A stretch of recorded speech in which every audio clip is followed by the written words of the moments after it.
In this video, we will show you exactly what you need to do to get yourself a 9 in GCSE English Language Paper 1. By the end of this video, you'll be able to understand what examiners are looking for in an effective piece of fiction writing. If you follow these steps, you will be able to get that 9. Hi, if you're new here, I'm John, and this is Redbridge Tuition. With over 17 years of experience, we've helped thousands of students reach their academic goals. We're dedicated to providing students with the tools, strategies, and support they need to thrive in their studies and beyond. So you're looking to get a 9. The first thing we need to understand is the exam requirements. As the English language paper is technical, it's important to understand what examiners are looking for to achieve the best grade. For Paper 1, Question 5, we need to focus on AO5 and AO6. AO5 is worth 24 marks, which can be earned by writing clearly and coherently while presenting an engaging narrative. This means composing your response in a way that is easy to follow, using interesting ideas and maintaining a logical structure throughout. On the other hand, AO6 is assigned another 16 marks based on technical accuracy, basically SPAG, which includes correct spelling, punctuation and grammar, as well as a strong vocabulary. Now, examiners use bands from 1 to 4, 4 being the highest, to figure out the level of your answer by comparing your answer to some stock descriptions and answers. For a more detailed description of band 4, take a look at this table here.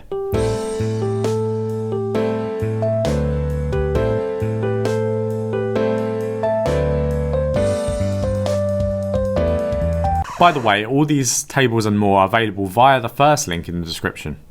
Okay, back to the video. We're aiming for band 4 in this video, and in AO5, band 4 corresponds to 19 to 24 marks. AO5 is about content and organisation, and to achieve band 4 here, we need to focus on some key points. Perceptive, sophisticated writing. Engaging the reader with originality and flair. Sophisticated and creative use of structure and language. Well-organised writing with varied sentence structures and paragraphing. Logical and compelling progression of ideas. In AO6, band 4 corresponds to 13 to 16 marks.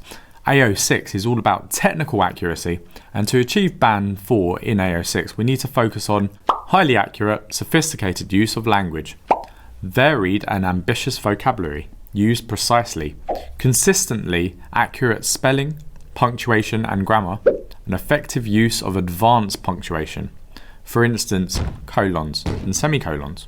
Now that the exam requirements are out of the way, let's look at the exam questions. The AQA English Language GCSE Language Paper 1 includes 2 types of questions in its creative writing section, aka Question 5. The first is descriptive writing. You are given an image and asked to write a description. This is there to test your skill in creating a vivid, sensory scene with imaginative language. The second is story writing. This alternative question gives a theme or prompt, asking you to write a story about it. This prompt often suggests an event or mystery, letting students create their own story about it. Okay, so you probably have a preference here, but I recommend the description. Why? It's the best way to showcase your descriptive writing skills, and besides that, having a visual prompt is pretty useful. Now that we've looked into the exam requirements, what the examiner is looking for, the marks and the exam questions, let's talk about timing. Typically, you should break down your 60 minutes of creative writing into 3 parts.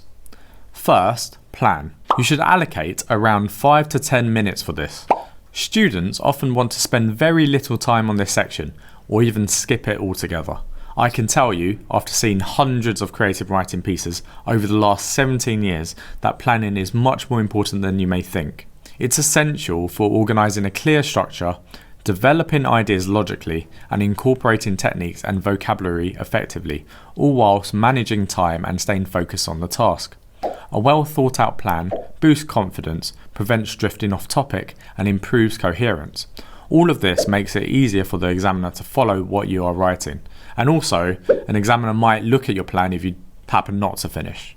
Of course, the main chunk of your 60 minutes should be allocated to actually writing your piece. I would suggest allowing 45 to 50 minutes for this. Finally, another area that gets overlooked is reviewing your writing.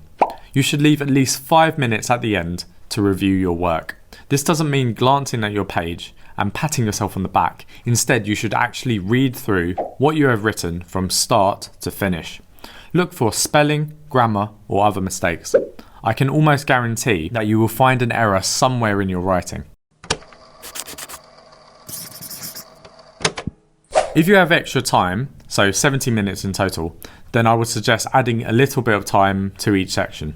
So for instance, planning from 7 to 10 minutes, writing for 55 to 57 minutes, and reviewing for 5 to 7 minutes. A quick tip, make the opening engaging.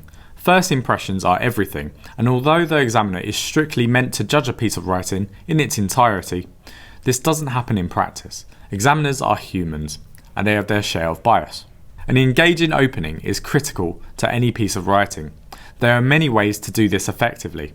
You could start slow with an impactful description, or choose to build tension into your writing.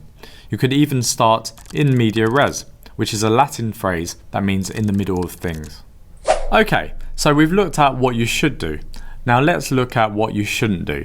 My dad's favourite English teacher once said that learning what to avoid is as valuable as knowing what to do. So here are some common pitfalls to watch out for. Avoid cliches. Cliches can weaken your story's impact. For example, ending with, "and he woke up," or "it was all a dream," feels unoriginal and won't impress the examiner.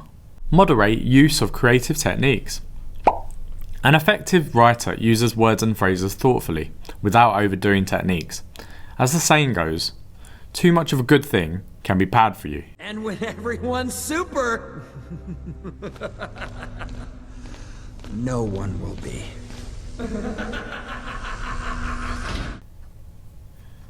Avoid inconsistencies in tense, tone, or perspective. Examiners expect a coherent narrative. It's fine to have shifts in tense or tone, but make sure they're intentional. These aspects should be considered in your plan, and again, review your work at the end to catch any errors. Lastly, use complex language appropriately. While a broad vocabulary is beneficial, using complex words unnecessarily can frustrate readers. Stick to words and phrases you're comfortable with, especially in high-stakes exams or mock tests. So you now know all of what you need to know to achieve a 9 in Paper 1 Question 5. Let's put it into practice. Look at the image provided. Write about a quiet moment spent by the river. Describe a scene and your thoughts and feelings as you take in the surroundings. Your response could be based on a real experience or entirely imagined. Your response will be marked for the accurate and appropriate use of vocabulary, spelling, punctuation, and grammar. Or write about a time that you found yourself in an unfamiliar place. Describe what it looked like, how you felt, and any challenges you faced. Your response can be real or imagined. If you fancy pausing this video and attempting the question before we reveal our answer, now it's time to pause. Give yourself an hour and use the timings provided earlier. Otherwise, let's go on to the model answer now. The mist lay thick over the river, softening the edges of everything it touched, turning the world into gentle shades of green and grey. I followed the narrow, worn path by instinct, led here by some indefinable need to escape, to find a corner of the world where time seemed to slow. Under the arch of trees, leaning over the path like a sheltering canopy, everything felt simpler. The air was cool and damp, carrying the scent of fresh earth and wet leaves, grounding me firmly in the present. I stopped at a bend in the river where the water broadened, creating a small sandy bank scattered with smooth pebbles. Sitting down, I felt the coolness of the earth through my hands. Its steady solidity, a calming contrast to the rush of my usual days. The gentle sound of water moving over rocks was a sort of music, subtle but steady, as though the river held some quiet wisdom, speaking without words. I watched the surface ripple with reflections of the sky and trees, a shifting tapestry of light and shadow that seem to exist somewhere between reality and dream. So hopefully you can hear that this isn't just an ordinary piece of writing. I've picked out 6 points that I think make this piece stand out from the crowd. The first thing that I've picked out is that there's a variation in sentence types. Although mainly long sentences are used to convey the reflective tone of the text, commas are also used in a sophisticated manner. This piece also has some complex vocabulary. Some difficult words are used, such as indefinable, canopy, broadened, tapestry, and they're used appropriately. So my next point is that a clear structure is used throughout. So you can see that there's paragraphing in the piece, although only 2. This isn't a complete piece. And the sentences cohere, so they follow on from each other. There are also instances of figurative language. For instance, personification, metaphor, simile, and alliteration. And they're used throughout, but they're not overused. When everyone's super! The writer also appeals to the reader's senses and creates a vivid and accurate picture of the scene. I left this point last because it's quite hard to get right, but the writer actually unites images and tone together and creates a unique voice through the speaker. You really get the sense that the scene is reflecting the mental state of the character. And that's difficult to get correct. So, you've finally covered everything you need to succeed on question 5 of paper 1. You've learned about the breakdown of marks for AO5 and 6, the timings for each stage, what the examiner is looking for in a top band answer, band 4, and even walked through a model answer. You are now prepared to tackle the question with confidence. By planning your response, writing with precision, and carefully reviewing your work, you can create a standout answer and maximise your score. Remember, just listening to me isn't enough to secure a top grade, so make sure you put in the practice. Now it's time for you to apply these strategies and get that grade 9. Good luck!